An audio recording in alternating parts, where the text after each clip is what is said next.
So anyway, moving on to our next segment, joining us in the studio is Ami Horowitz. He is a documentary filmmaker who's also running for the Democratic nomination in the 2020 presidential race. How you doing? I'm doing well. Thanks for having me. Appreciate it.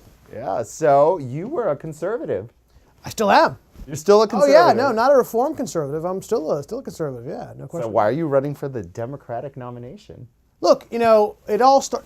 I don't think that there should be a home for conservatives within the Democratic Party, right? I mean, there's a certain thing. I was a blue dog Democrat. I find myself I haven't heard that in a while. I know that's only an extinct species. No, there's still the Blue Dog Coalition. There aren't that many though, unfortunately. But they're still there, yeah. But yeah, I mean, I would say that if I looked at a Patrick Moynihan or a Scoop Jackson or JFK, I kind of felt very comfortably ideologically there. And frankly, the truth is, look. If I saw an opportunity to run for the Republican nomination or the Whig Party, whatever I thought gave me the opportunity, the platform to put my views across, I would do. But I chose the Democrats in particular because they have moved so radically to the left over the last couple of years. They've been moving to the left, I think, inexorably over the last 15 years. But they've always made like a massive shift and moved the center of gravity so far to the left. I think it's damaging the party. I think it's not good that we don't have two strong parties. I think I'm here to save them. Okay, Marc, You always been a registered Democrat? I have not. I just When did you recently- join? I became a registered Democrat a couple months ago. So you A little bit before Bernie So did. let me ask you candidly. I mean, did you change parties just to run? Just the like Democratic Big nomination? Red Bernie. Like he also switches his There's party. no question. to run- So in the same, so no say- question about it. so Absolutely. you're running- Yeah. you're Otherwise, running- you couldn't run as a Democrat if you were Have registered. you ever voted for a Democrat for president? For president? I have voted for Democrat for president. Yes. Recently, within the last 10 years? I don't know what the. How are you going to have credibility in a Democratic primary if you've never voted for a Democrat for I president? never said that. I'm my first job was running a Democratic campaign. Ask you the kind of questions you get asked. No, of course, when you no, run for office. totally fair. You get asked these kind of questions. Totally fair. People, just like it's fair to ask Bernie, have you ever voted for a Democrat? Have you ever considered yourself a Democrat? Which are the kind of questions many of us asked Bernie in 2016. Which is totally fair. And so you're going to get challenged on that. Sure. And I would expect to, and I have no problem with that. Look, I've always been a country over party guy. I would vote for a Democrat for president anytime I thought that he was superior to a Republican and vice versa. It has nothing to do with the D or the R or the I. And if I think you're going to do a better job for moving this country forward and dealing with the really serious issues that we have, I'm all for you. Let me ask you the tough question, because this is a tough question for conservatives today. Where is the priority? I ask you because this is what where's the priority of civil rights? Oh my God, it's extremely high priority for civil rights. What does that mean to you? In other words, as a candidate who will run as a conservative, what does the concept of civil rights mean for public policy in the 21st century? It means that everybody has to have an opportunity for success. And we want to make sure that opportunity is available to everybody. That doesn't matter what your color, your creed, or your race is. And it pains me a great deal. In fact, I'm glad you brought it up. It pains me a great deal that we've had decades of liberal policies that have not helped. Look, if liberal policies help to bring the black communities, Hispanic communities up above, I would support them. I would argue that in the last 30 years, the black community there's been a huge disservice done to them by the Democratic Party today. Which policy? Oh, a variety of them. I think the biggest issue is, well, I think two issues. One is a philosophical, one was a hard policy. Philosophical one is they try to create one of the most powerful and dangerous emotions is victimhood. And I think they try to paint them as victims, which does nothing to help anybody. And from a policy perspective, a specific policy perspective, the number one driver to move people up the class system is education. We've done such a piss poor job on education for people in inner cities, and it has nothing to do with money, by the way, because we actually spend a lot of money in inner city schools. We're talking candidly. Sure. One of my problems with conservatives is they have a lot of opinions about the black community. Sure. But they never talk to black people.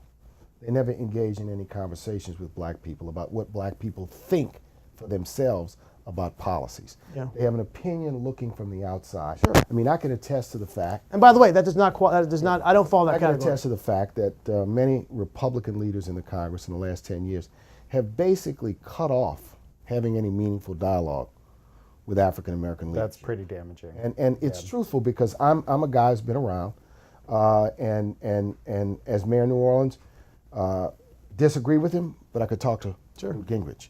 Disagree with him, I could go into Bob Dole's office. Disagree with him on things, George W. Bush and I had multiple conversations about many, many things.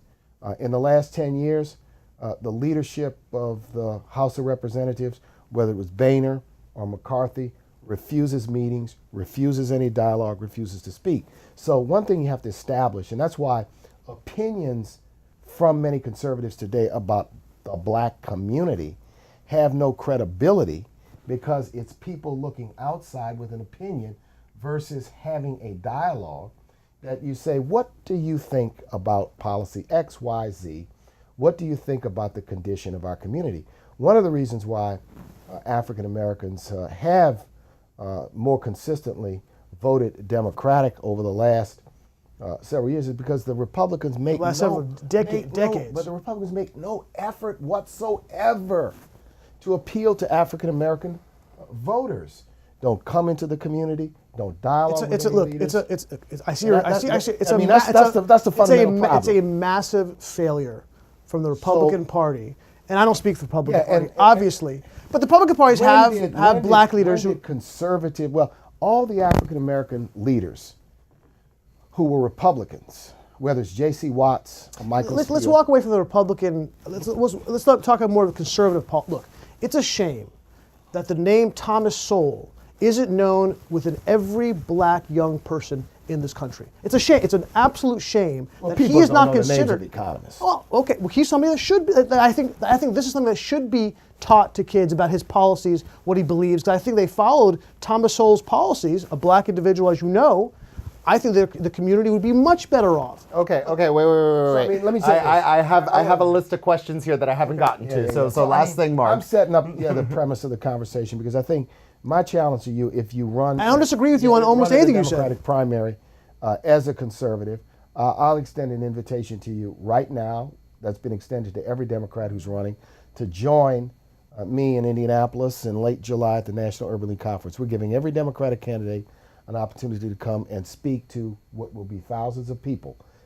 We offer that opportunity. Love it. We offer that opportunity also to any Republican challenger to the president. We offered in 2016 to Hillary Clinton and Donald Trump, in 2012 to Barack Obama and Mitt Romney, and you go all the way back, and we create an opportunity for people to come and talk to our constituency, which is an important constituency in America. So, I've already accepted. I get your letter? I've already accepted. Yeah, good. Well, there we go, and making news right here. Okay, so very spirited conversation, but we wanted to know a little bit about your campaign. Sure. How are you going to make the donation thresholds? How are you going to get on stage? What's your strategy? So we're well on our way to the donation threshold. I think we're certainly far.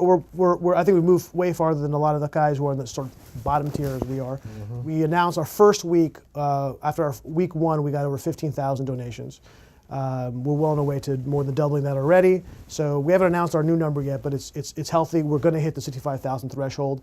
I don't think they're going. The other threshold is the polling. I don't think they're going to have 20 people who poll the 1%. So it's going to come down to donations. So I think we're in pretty good shape. So, Omi, a lot of the presidency is international affairs, and of course, domestic issues are very important, as the spirited conversation you just had with Marc. But one of the countries that's in the news a lot is Israel. Yep. And the Democratic Party. What are your views generally on that? I think the Democratic Party has failed Israel in a significant way, and I think that's part of what I'd like to try to fix here. The Democratic Party has always been a friend of Israel, going back to the creation of Israel, helped create by a Democrat, Harry Truman. I think that in the last 10 years, you've seen a significant amount of degradation with that support. And I think a perfect example is you didn't see a single of the presidential candidates speak at AIPAC, a bipartisan organization whose only goal. It was a shocker, yeah. It was a shocker, and it was deeply troubling. With one exception, Bill de Blasio did go and speak there, although he wasn't at the time running. He's also the mayor of New York. That's fair enough. That's a large constituency that kind of helps that. So I think there's been a significant failure. I think that Barack Obama's policies failed to help create a peace agreement. And I think in the last moments of his presidency, he kind of threw Israel under the bus with a. Has any president been able to create, a Republican or Democrat, been able to create a peace agreement in the Middle East? No. Yes, in the Middle East, yes. Jimmy Carter. In the Middle East, yes. Jimmy Not with the Carter, right? Palestinians. Now, who else has been able to do that? So I'm not going to defend the Democrats, but I think the Democratic members of Congress are not of one mind when it comes to policies with respect to Israel. There are differences of opinion, and those opinions reflect people's constituencies, right? They reflect the people they represent, and they represent points of view. And there's also, and I've heard members of Congress who said, my objection is not with Israel, it may be objection with the policies of President Netanyahu, who has injected himself into America's domestic policies. He was an open critic of President Obama. He is clearly aligned. And by the way, and vice versa. And and he's vice, aligned here but vice versa. Obama also got very involved in Israel's domestic politics. I agree with you. But Obama's not in Israel doing television interviews, right? He's not doing television interviews like Netanyahu is here. So Netanyahu, and look, Begin and Sadat back in the 1970s were very active in seeking to influence America's public opinion. So Sure. I don't think it's of one mind, and I don't think the No. Democrats I'm are not saying that. I'm saying that it's difficult to say the Democrats or the Republicans have a policy. the trend line. Look, you're right. Of course, there are significant supporters of Israel in the Democratic Party. Right. It's the trend Charles line. Schumer. The trend line. Of course, the trend line is not good. When you have somebody like Ilhan Omar or Rashida Tlaib, who are, in my opinion, open anti-Semites, and you don't have them being condemned by the Democratic leadership. That's one of the reasons why I'm doing this. Because I know that Nancy Pelosi's not an anti-Semite, far from it. But the fact that she felt that she couldn't take action against them, like the Republican parties did, when they had essentially somebody who spoke for white supremacy in the Congress, and they basically sidelined him completely. They couldn't get him rid of Congress, but they sidelined him completely, which they should have done. And I'm glad they did. I would like to have seen the Democratic Party take the same steps with Ilhan Omar. And I didn't see that, and that's why I want to take some leadership role here. Mm-hmm. Well, we're out of time, but I'm going to give you, 20 seconds to give me your quick pitch right here, and find out more. Why should you be president of the United States? Yeah, there we go. Listen to Marc. I will bring this. The one thing I hate about this administration is the division that we've created in this country. The fact that it's been so divisive, and I want to stop that. My most important, if I have one legacy as president, is to help heal that divide, to bring not only red and blue together, but black and white together. And this is a country that has more in common than division. That's why if I just get $1 from 65,000 people at AmiForAmerica.com, we can enable that vision together. And I want to do that. The three of us here and the country in general. I'll see you at the National Urban League in Indianapolis. Absolutely. Yeah. That's a guarantee. Cool. Thank you. Amazing. Ami Horowitz, thank you so much. Thank you. Appreciate you. Appreciate